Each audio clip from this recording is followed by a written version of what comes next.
Hindi na ba bawal tupiin to? Pero mas malinis na po siya tignan at mas makabago na Paano po. natin makukumbinsi yung mga tao na ito ba'y totoo o ito ay fake? So, ang dapat nakalagay dito, yung mga nagtanggol sa atin ng mga nakaraang araw, linggo, buwan, taon. Kapatid, nitong December 2024, inilabas ng Bangko Sentral ng Pilipinas ang disenyo ng bagong polymer banknote o pera ng bansa. Mula sa dating disenyong may larawan ng mga bayani at dating pangulo ng bansa, pinalitan na ito ng endangered at native animals na makikita lamang sa Pilipinas.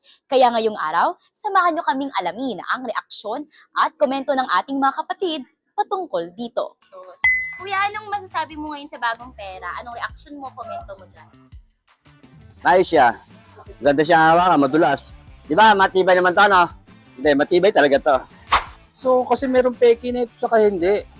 Ngayon, paano natin makukumbinsi yung mga tao na ito ba'y totoo o ito ay fake? Diba? Paano kami mahirap makatanggap kami ng fake na ganito? Ano namin masusure na ito ay hindi fake o hindi? Kasi yung mga bayani kasi, hindi naman mawawala yun kasi tinuturo naman yun sa school eh. Pero ito, pag hindi mo mailagay dito, makakalimutan to ng mga susunod na henerasyon. Hindi na ba bawal tupiin to? Pwede naman. Hindi ako sang-ayon dito sa ayop na ito. Ang dapat nakalagay dito, yung mga nagtanggol sa atin ng mga nakaraang araw, linggo, buwan, taon. Sa madaling sabi, bayani natin sila. Yung mga naging Pangulo ng Pilipinas, na sa ganun, makita ng mga bagong bata na ito pala ang naging presidente noon, ito pala ang naging hero natin noon. Very iconic po nung pagka-transparent po dito sa part na to. And yung color po, the same po, pero yung mga contrast po, yung mga fading colors po, napaka-bright po. Ay kitang-kita po talaga yung pagbabago dito sa new money po natin.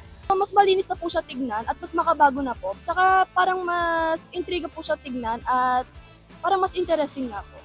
Ayon sa Bangko Sentral ng Pilipinas, ang inulunsad na bagong polymer banknotes ay tinatayang mas matalino, mas malinis at mas matibay kumpara sa tradisyonal na papel na pera. Nagtataglay ito ng advanced anti-counterfeiting features na may mas pinaliit na carbon footprint na nakatutulong sa kalikasan. Malinis din daw ito dahil hindi nagtatagal ang dumi at mantsa sa material na polymer. Itinuturing ng mga eksperto na isang makabagong hakbang ang paggamit ng bagong polymer banknotes tungo sa isang progresibong ekonomiya.